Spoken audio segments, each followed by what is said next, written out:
ओम नमः शिवाय। आज की वीडियो में हम जानेंगे कि पार्थिव शिवलिंग यानी कि मिट्टी से शिवलिंग कैसे बनाए जाते हैं। तो यहाँ पर मिट्टी आप कोई भी ले सकते हैं। अगर आपको चिकनी मिट्टी मिल जाए तो बहुत अच्छा है, नहीं तो आप अपने गमले से या क्यारी से भी मिट्टी ले सकते हैं। तुलसी की मिट्टी हमें नहीं लेनी होती है। तो यहाँ पर हमने देखिए मिट्टी को सान लिया, यानी कि उसे अच्छे से हमने भिगो लिया है। उसके ऊपर थोड़ा सा गंगा जल हम डालेंगे और थोड़ा हम इसमें कॉटन भी मिक्स करेंगे और थोड़ा हम यहाँ पर डाल लें तिल का तेल। आप देसी घी भी ऐड कर सकते हैं। तो इस तरीके से आप अच्छी सी बाइंडिंग देने के लिए मिट्टी को आप ये सारी चीज़ें उसमें मिक्स कर लीजिएगा। और चिकनी मिट्टी है तो ये सब मिक्स करने की ज़रूरत नहीं पड़ती है, क्योंकि देखिए शिवलिंग का हम अभिषेक करते हैं। तो अभिषेक से जब जल डालते हैं या फिर पंचामृत डालते हैं तो शिवलिंग खंडित ना हो जाए, इसलिए हम ये सारी चीज़ें इसमें मिक्स कर रहे हैं। अच्छे से मिक्स करके मिट्टी को हम चिकना कर लेंगे। तो देखिए ऐसे रेशे होते हैं, इससे क्या होता है, जो भी हम मूर्तियाँ बनाते हैं ना, अगर हम ऐसी मिट्टी तैयार करते हैं तो वो मूर्तियाँ हमारी खंडित नहीं होती हैं। अब देखिए सावन के पूरे महीने अगर आप पार्थिव शिवलिंग का डेली अभिषेक करना चाहते हैं तो आप ऐसे मिट्टी तैयार करके पॉलीथीन में करके रख लीजिएगा। फिर थोड़ी थोड़ी सी मिट्टी ले करके आप अपने अनुसार जैसा चाहें शिवलिंग बना सकते हैं। बहुत ही ईजी है। मिट्टी आप एक बार तैयार करके रख लें तो हफ्ता 10 दिन वो मिट्टी चल जाएगी, जितनी भी आप बना लेंगे। पॉलीथीन में करेंगे तो मिट्टी गीली ही रहेगी, वो सूखेगी नहीं। और अपने अकॉर्डिंग छोटा बड़ा जैसा चाहें वैसा शिवलिंग बना सकते हैं। 2 से 3 मिनट लगते हैं शिवलिंग बनाने में, बहुत ही इजी है। तो यहाँ पर देखिए हम 2 पिंडी बनाएंगे। तो सबसे पहले हमने शिवलिंग बना लिया है और उसके बाद में हम यहाँ पर बनाएंगे जलहरी। इस तरीके से देखिए गोल गोल करेंगे और ऐसे हम दबाव देते हुए जलहरी की हम शेप दे देंगे। साथ में मिट्टी को हम पानी से चिकना भी करते चलेंगे। तो इस तरीके से बहुत ईज़िली आप बना सकते हैं, चाहे तो सावन के सोमवार के व्रत कर रहे हों, चाहे महाशिवरात्रि की रात्रि में आप यहाँ पर अभिषेक कर रहे हो शिवलिंग का, या फिर आप डेली कर रहे हो, तो बहुत इजीली आप ऐसे बना सकते हैं।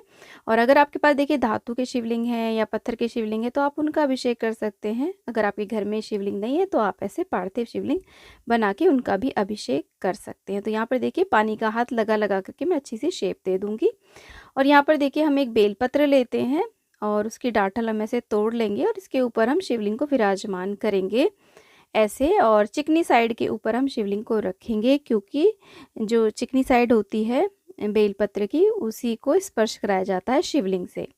और यहाँ पर देखिए डांठल को हमने जलहरी की साइड में रखा है। पार्थिव शिवलिंग के अभिषेक पूजन का हमारे धर्मशास्त्रों में बहुत ज़्यादा महत्व बताया गया है।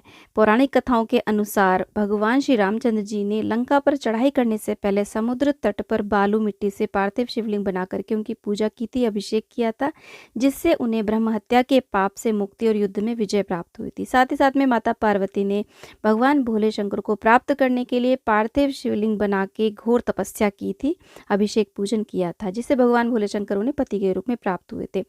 कलयुग में कूष्मांड ऋषि के पुत्र मंडप ने इस प्रकार की पावन परंपरा की शुरुआत की थी। अब या तो आप सिंपल शिवलिंग भी बना सकते हैं या फिर इस प्रकार से नाग देवता भी बना सकते हैं। बनाना कोई आवश्यक नहीं है, खाली शिवलिंग बना करके भी आप पूजन कर सकते हैं।